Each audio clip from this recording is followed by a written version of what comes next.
Sir, মাঝে মাঝে আপনার কাছ থেকে যে বিষয়টা নিয়ে আসলে আমরা কথা শুনি সেটা হচ্ছে পিএলআইডি। এই রোগ হওয়ার যেমন অনেক কারণ আছে, এই রোগ হলে সমস্যাও বিভিন্ন রকমের আপনার কাছ থেকে আমরা শুনেছি, এবং আপনি একদম সরাসরি রোগীর কাছ থেকে এই বিষয়গুলো অভিজ্ঞতা অর্জন করেছেন। আপনার কাছ থেকে জানতে চাইবো যে এই বিষয়টা নিয়ে সাধারণ মানুষ একদমই কথা বলতে চায় না, ভীষণ লজ্জা পায়। সেটা হচ্ছে প্রস্রাব পায়খানা ধরে রাখতে পারে না পিএলআইডি হলে। এটি কেন হয়? পিএলআইডি হচ্ছে মেরুদণ্ডের একটা সমস্যা, স্পেশালি কোমরের ডিস্ক প্রলাপসটাই আমরা পিএলআইডি বলে থাকি। তো যদি কোমর ব্যথা হয়, ভালো হয়, আবার খারাপ হয়, আবার পায়ে ব্যথা যায়, বিভিন্ন দিকে থেরাপি দেয় রুগীরা, অনেক সময় সার্জারি করে, আবার দেখা দেয়, এরকম চলতেই থাকে অনেকের ক্ষেত্রে, বা অনেকে অবহেলা করে। যদি এই পিএলআইডি দীর্ঘমেয়াদী যায়, অনেক বছর অনেক মাস হয়ে যায় এবং প্রপার ট্রিটমেন্ট না হয়, তখন একটা টার্ন তৈরি হয়, সেটা হচ্ছে কডাইকুইনা সিনড্রোম। আচ্ছা, মানে মেরুদণ্ডের আমাদের যে স্পাইনাল কর্ড কম্প্রেস যদি হয়ে যায় দীর্ঘমেয়াদী, দীর্ঘদিন, তখন কিন্তু নিচের অংশ আর কাজ করতে পারে না, নার্ভের ইম্পালস আর পায়ের দিকে যায় না। তো কোমর থেকে আমাদের নিচের অংশ, ধরেন প্রস্রাব, পায়খানা, বাল, ব্লাডার সবই কন্ট্রোল হয় বাই সেন্ট্রাল নার্ভাস সিস্টেমের মাধ্যমে। তো ওখানে যদি নার্ভাস সিস্টেমে ডিসঅর্ডার হয় বা ইম্পালস না যায়, তখন সে রুগী আর প্রস্রাব পায়খানা কন্ট্রোল থাকে না। এটা কিন্তু একদিনও হয় না।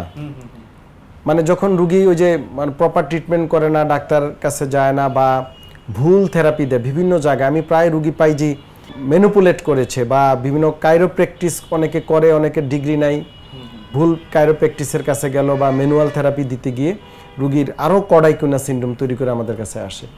লটস অফ কারণ আছে, এটা একদিনও হয় না। আবার অনেকে দেখা যায় যে এটাকে মনে করে যে আমার হয়তো এমনি প্রস্রাব পানি কম খাই এই জন্য হতে পারে, বা ইউরিন ইনফেকশন, এটা চিন্তা করে আস্তে আস্তে আস্তে আস্তে এক সময় হুট করে একদিন দেখে যে রুগী তার কোমর ব্যথা, পা ব্যথা, শক্তি পাচ্ছে না, পাশাপাশি প্রস্রাব পায়খানারও সমস্যা তীব্র থেকে তীব্রতর হতে পারে। তো পিএলআইডি রুগীদের এই সমস্যাটা হতে পারে, তবে খুব রেয়ার।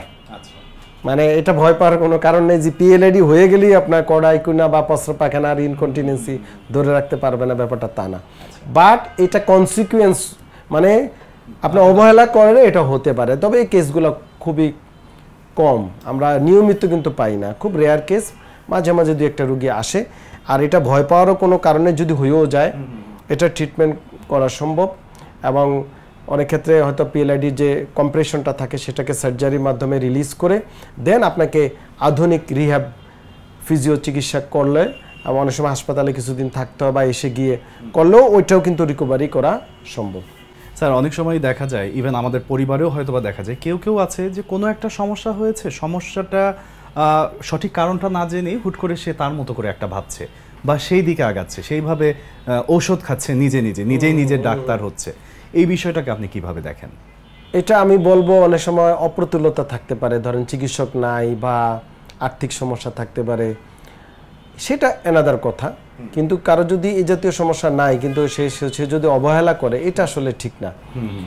আর তারপরেও চিকিৎসক বাংলাদেশে এখন আর ওই অবস্থা নাই। বাংলাদেশে আপনার একেবারে বিচ্ছিন্ন গ্রামেও কিন্তু এখন ইন্টারনেট আছে, সব আছে, মানুষ মোটামুটি বুঝতে পারে যে কোথায় যাওয়া উচিত, বা যেহেতু সোশ্যাল মিডিয়া বা আপনাদের যে টেলিভিশন, সব মাধ্যমে কিন্তু মানুষ এখন সচেতন এখন, মানে আগের অবস্থানে নাই।